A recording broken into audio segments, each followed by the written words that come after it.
باللہ من الشیطان اللعین الرجیم بسم اللہ الرحمن الرحیم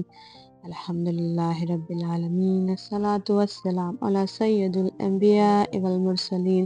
سیدنا و نبینا و شفیعنا و مولانا ابو القاسم محمد اللہم صلی علی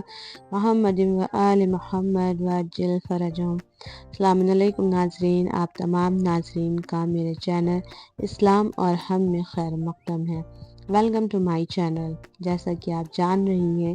کہ میں ابھی ادھر کچھ دنوں سے ڈیز سے متعلق دنوں کی فضیلت کے بارے میں گفتگو کر رہی تھی، لیکن آج میں مہینے سے ریلیٹڈ منتھ سے ریلیٹڈ، جیسا کہ آپ جانتے ہیں کہ جمادی الثانی کے آخری ایام چل رہے ہیں، تو اب رجب المرجب کا آغاز ہونے والا ہے، اور رجب مہینے کی کیا فضیلت ہے، ائمہ معصومین نے کیا کیا اعمال اس میں بتائے ہیں، وہ سب میں آپ کے سامنے پیش کروں گی انشاءاللہ۔ ویڈیو پسند آئے تو لائک، شیئر اور سبسکرائب ضرور کریے گا۔ چلتے ہیں ناظرین اپنی ٹاپک کی طرف۔ تو رجب کا مہینہ اتنی بابرکت اور فضیلت والا مہینہ ہے کہ جس کے بارے میں جناب رسول خدا صلی اللہ علیہ وسلم سے روایت ہے کہ رجب کا مہینہ اللہ کا بہت بڑا مہینہ ہے، اور کوئی مہینہ بھی اس کے احترام اور فضیلت تک نہیں پہنچ سکتا۔ کافروں سے لڑائی اس مہینے میں حرام ہے۔ رجب اللہ کا مہینہ ہے، اور شعبان میرا یعنی رسول خدا کا مہینہ، اور رمضان المبارک میری امت کا مہینہ ہے۔ جو شخص رجب کے ایک دن روزہ رکھے وہ اللہ کی بہت بڑی خوشنودی کا مستحق ہوتا ہے، اور اللہ کا غضب اس سے دور ہوگا، اور جہنم کے دروازوں میں سے ایک دروازہ اس پر بند کر دیا جائے گا۔ اور آگے بڑھتے ہیں تو ایک اور حدیث جو ہے وہ بھی رسول خدا صلی اللہ علیہ وسلم سے ملتی ہے کہ حضرت نے فرمایا، رجب جنت میں ایک نہر کا نام ہے، جنت میں ایک نہر ہے، اس کا نام رجب ہے، جو دودھ سے زیادہ سفید اور شہد سے زیادہ شیریں ہے۔ جو شخص اس کے ایک دن میں یعنی رجب کے مہینے میں ایک دن بھی روزہ رکھے تو وہ ضرور اس نہر سے پانی پیے گا۔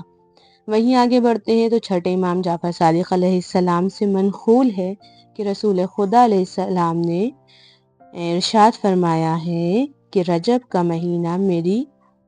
امت کے لیے استغفار کا مہینہ ہے، بس اس مہینے میں بہت زیادہ گناہوں سے معافی مانگو، کیونکہ خداوند بہت بخشنے والا اور مہربان ہے۔ یعنی رجب کا مہینہ بہترین مہینہ ہے اپنے گناہوں کے لیے مغفرت کرنے کے لیے، اپنے گناہوں کو بخشوانے کے لیے، توبہ کو قبول کروانے کے لیے۔ اس سے بہترین مہینہ کہیں نہیں نظر آئے گا۔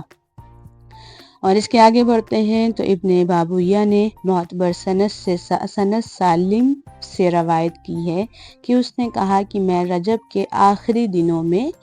امام جعفر صادق علیہ السلام کی خدمت میں جب حاضر ہوا، یعنی رجب کا آخری ایام چل رہا تھا، اور سالم جب امام جعفر صادق علیہ السلام کے پاس حاضر ہوا تو امام نے اس سے پوچھا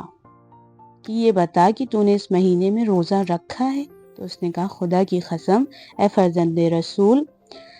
آپ نے فرمایا کہ میں نے روزہ نہیں رکھا۔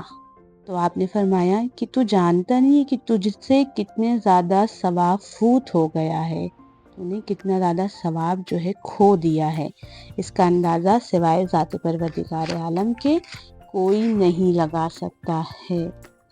کیونکہ یہ وہ مہینہ ہے جسے خدا نے دوسرے مہینوں پر فضیلت دی ہے اور اس کے احترام کو بہت بڑا قرار دیا ہے،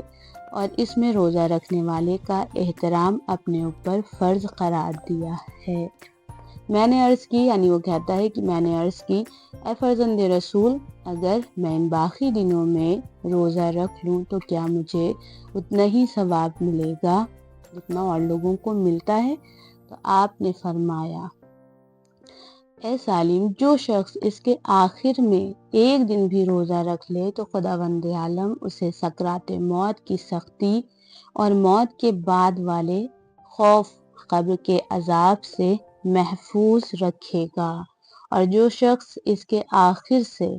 2 دن روزہ رکھ لے، یعنی آخری دنوں کے 2 دن روزہ رکھ لے تو پل صراط سے آسانی سے گزرے گا، اور جو شخص اس کے آخری سے 3 دن روزہ رکھ لے تو وہ قیامت کے بہت بڑے خوف اور اس دن کی سختی اور ڈر سے محفوظ رہے گا، اور اسے جہنم سے برات عطا ہوگی۔ یعنی ناظرین، یہ مہینہ جو ہے